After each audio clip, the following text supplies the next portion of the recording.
आज हम बात करने लगे हैं स्वीडन की एक यूनिवर्सिटी है लुंड यूनिवर्सिटी ग्लोबल स्कॉलरशिप के बाद।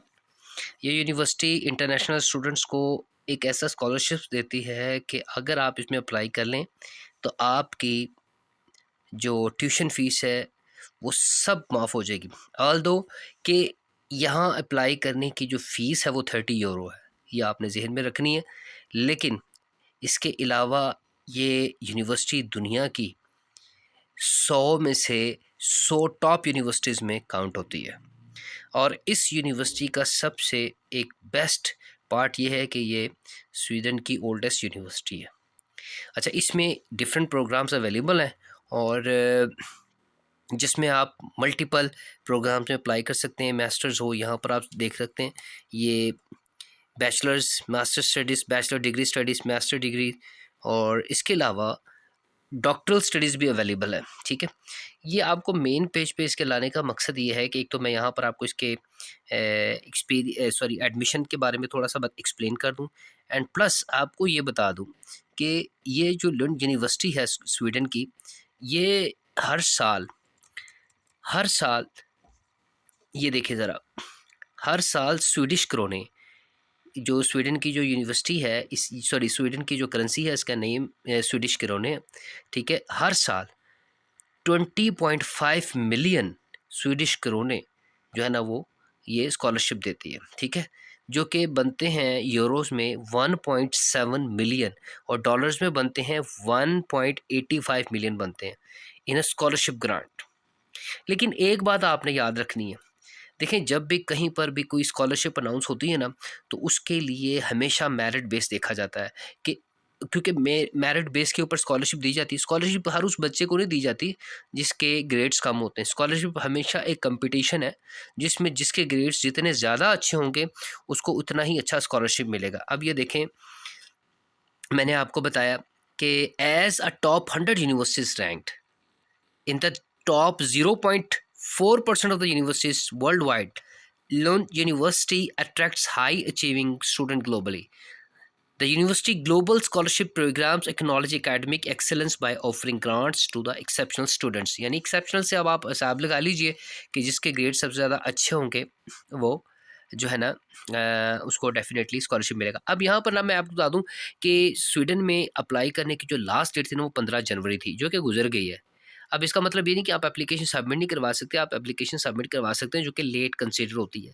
लेकिन स्वीडन में एडमिशन की सिचुएशन ये होती है कि जो पहले आएगा उसे ही पहले एडमिशन मिलेगा।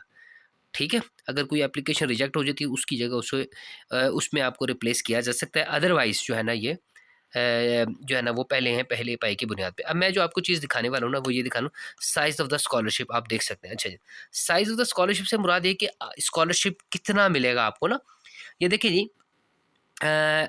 grants may cover part of all the tuition fees. The percentage awarded depends on the program, यानी जोन साहब का प्रोग्राम होगा उस प्रोग्राम्स के अकॉर्डिंग आपको दिए जाएंगी। Scholarship faculty budget and does not reflect students academic standings.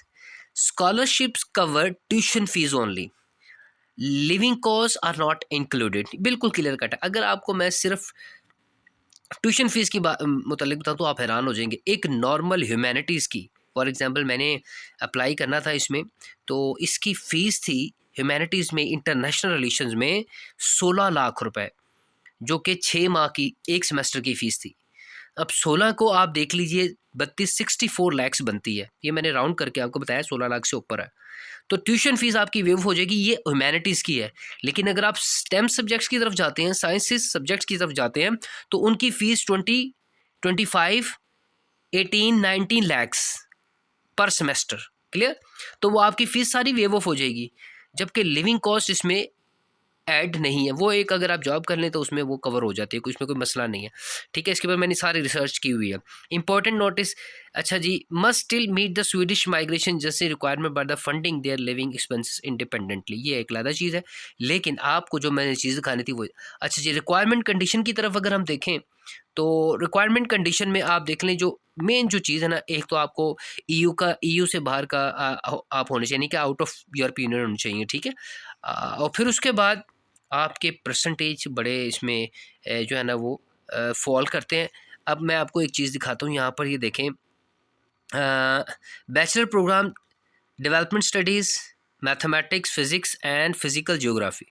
The program at university that you are applying for a scholarship should be your first choice in your application at university admission. ठीक है, please note that your special condition may apply if you are applying to our program with the music and fine arts. अच्छा जी, अब आगे चलते हैं, एक और चीज़ आपको दिखानी है हाउ टू अप्लाई में।